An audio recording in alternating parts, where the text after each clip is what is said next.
వారు మాట్లాడుతూ వృద్ధాప్యంలో కీళ్ల వ్యాధులు రాకుండా తీసుకోవాల్సిన జాగ్రత్తలు, చేయవలసిన వ్యాయామాలు, ఆహారంలో చేర్చుకోవాల్సిన పదార్థాలు, దంత సమస్యలు, వాటి పరిరక్షణకు చేయవలసిన పనులు, ఆరోగ్యకర శరీరం, వాటి కొరకు తీసుకోవాల్సిన జాగ్రత్తల గురించి తెలిపారు.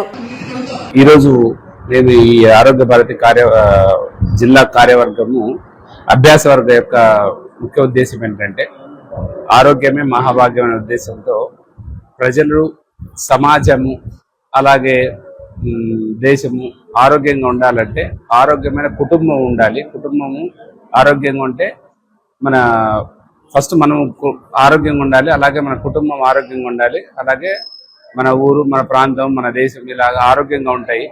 సో ఆరోగ్య భారతి యొక్క ముఖ్య ఉద్దేశం ఏంటంటే ఆరోగ్యమే మహాభాగ్యము. సో జబ్బు రాకుండా మనం నియంత్రించుకోవడానికి ఎలాంటి జాగ్రత్తలు తీసుకుంటే మనం ఆరోగ్యంగా ఉంటాం, మన కుటుంబం ఆరోగ్యంగా ఉంటాం, అలాగే మన ప్రాంతం, మన దేశం ఎలాగ ఆరోగ్యం ఉంటుందనే ముఖ్య ఉద్దేశంతో ఈ ఆరోగ్య భారతి ఏర్పడింది.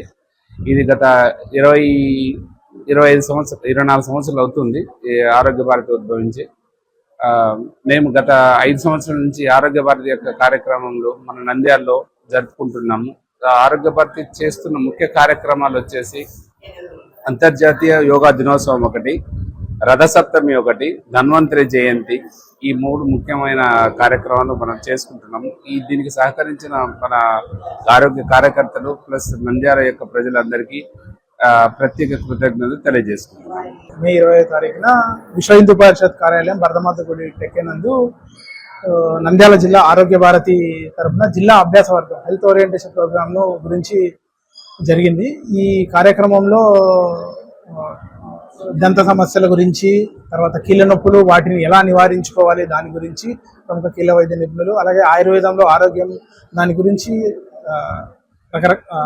అనేకమైనటువంటి ఆరోగ్యపరమైన విషయాల గురించి చర్చించడం జరిగింది. ఈ కార్యక్రమంలో పాల్గొన్న ప్రజలందరికీ, ఈ అవకాశాన్ని కల్పించిన ఆరోగ్య భారతి జిల్లా అందరికీ ధన్యవాదాలు తెలుపుతున్నాను. ఆరోగ్య భారతి నంద్యాల జిల్లా ఈరోజు అభ్యాస వర్గ కార్యక్రమాన్ని ఏర్పాటు చేసినాం. ఇందులో దాదాపుగా 40 మంది వివిధ ప్రాంతాల నుంచి ఉపస్థితులైనారు. ముఖ్యంగా సమాజంలో, కుటుంబంలో, కుటుంబ సభ్యులలో ఆరోగ్యంగా ఉన్నట్లయితే కుటుంబం బాగుపడుతుంది. కుటుంబం అంతా ఆరోగ్యంగా ఉన్నప్పుడు సమాజం బాగుపడుతుంది. సమాజం ఉన్నప్పుడు ఆ ఊరు ఆరోగ్యవంతంగా ఉంటుంది. ముఖ్యంగా మెయిన్ కాన్సెప్ట్ అందరినీ ఆరోగ్యవంతులుగా చేయవలసిన బాధ్యత ఆరోగ్య భారతి అనే సంస్థ తీసుకుంటుంది.